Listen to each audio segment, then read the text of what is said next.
y es que Biden renueva licencia de Chevron en Venezuela para que sigan extrayendo petróleo. Eso salió desde Washington, dándole permiso a esta empresa porque necesitan sustituir ese 20% de petróleo que no entra ya porque se pelearon o porque hay un bloqueo con Rusia, que aquí lo ilógico de la vida. Ahora tenemos que Biden anuncia también un plan para frenar la inflación en Estados Unidos, porque exactamente este es su talón de Aquiles y es por lo cual se lo está llevando pifas y que no levanta en las encuestas. Déjenme quitarle un poquito de zoom para que lo puedan observar. Y bueno, aquí tenemos la otra imagen, creo que esta sí la pudieron ver muy bien. Y bueno, pues aquí su plan, que aplicará algunas estrategias de las que ya inició el presidente Andrés Manuel López Obrador. Ahora, siguiendo de tema, ¿qué les pareció? Yo nunca hubiera visto que un presidente mexicano logre que sea gracias a sus peticiones que se levanten las sanciones. Y bueno, pues aquí tenemos otro tema, y es que la Unión Europea vuelve a lanzar otro comunicado en México asegurando que le preocupa el tema de los periodistas. Curiosamente, y me regreso un poquito al inicio del video, cuando bueno, pues se habla que México demanda a Iberdrola en instancias internacionales, creyeron que no nos íbamos a atrever por más de 190 millones de dólares. Sale la petición de México, queremos 190 millones por parte de Iberdrola por no haber acatado el contrato, y luego sale este comunicado de la Unión Europea diciendo que les preocupan las políticas de López Obrador porque no hay seguridad, porque pobre Azucena, ¿cómo se les ocurre subir su chat del WhatsApp? ¿Cómo se les ocurre filtrarlo? ¿Cómo el papá de una joven que desaparecieron, que le hicieron de todo y que luego le arrebataron la vida, es capaz de poner en evidencia y tratar así a una periodista de alto nivel como lo es Azucena? O sea, ¿cómo es posible que la Unión Europea esté del lado de esto? Ahora, y no de un padre que está de forma desesperada pidiendo saber que se haga justicia, pidiendo saber a su hija, pues ya sabe lo que pasó al señor, ya se la entregaron sin vida, pero que se haga justicia. Yo no veo a esta Unión Europea preocupada por lo que está sucediendo en Palestina,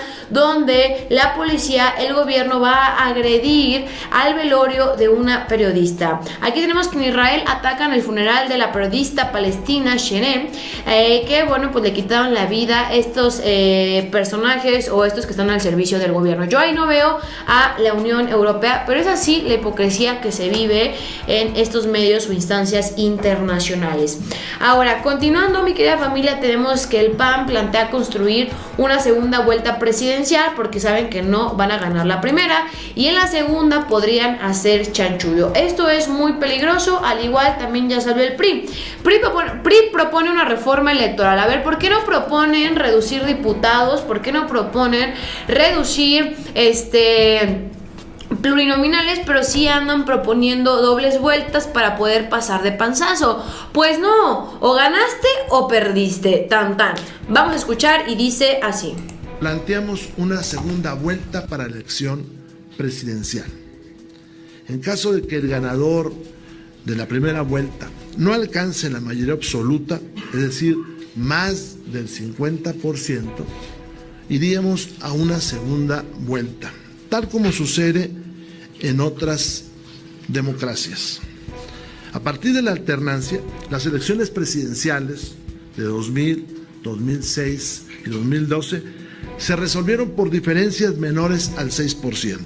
Incluso la elección del 2006, donde el presidente Calderón venció al hoy presidente López Obrador por 0.56%.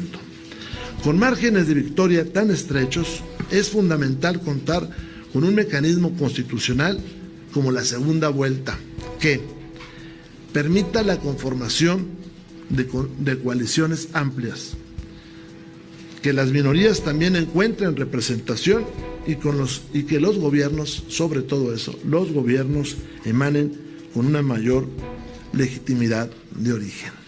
Pues bueno, ahí está la declaración, mi querida familia, lo estamos escuchando en estos momentos y obviamente que el matraquero de Lorenzo Córdoba, que tampoco le gustó el tema de la propuesta de la reforma electoral que propone López Obrador, porque bueno, pues también indicaría que su puesto tendría que ser por elección y tendría que hacer campañas y al parecer pues a los políticos no les gusta hacer campañas, fíjense, esta es la declaración que da y dice así.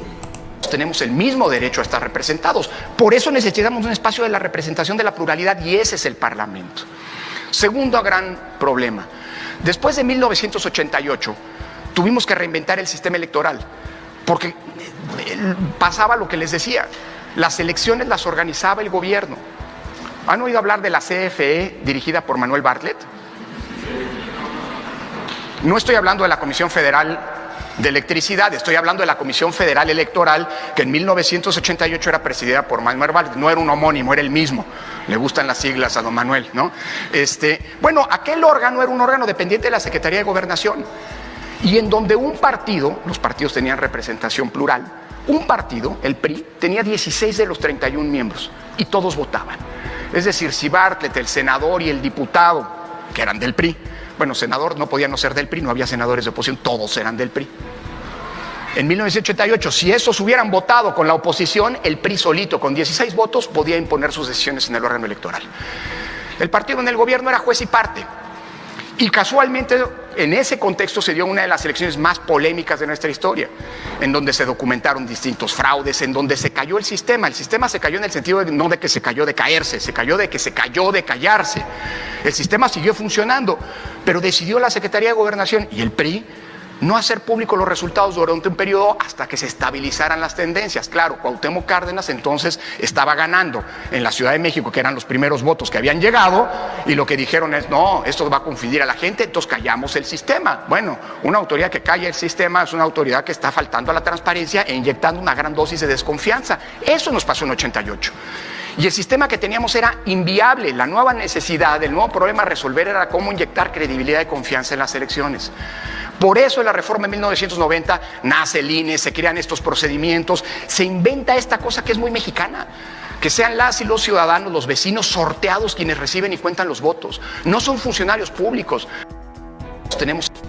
Bueno, pues vemos que Lorenzo Córdoba ya emprendió una gira en universidades para decirles que López Obrador quiere ser un dictador, quiere acabar con el INE, pero no quiere acabar con el INE, simplemente que, bueno, así como dice que los que cuentan los votos son ciudadanos de a pie, bueno, pues que también los ciudadanos tengan acceso a ser los presidentes del INE y que no los pongan partidos políticos. Pues bueno, mi querida familia, déjame en los comentarios qué opinas al respecto de las famosas segundas vueltas. Yo digo que vayan y le den 2 vueltas a la más vieja de su casa, que ya se pongan en paz y que se acaben los plurinominales.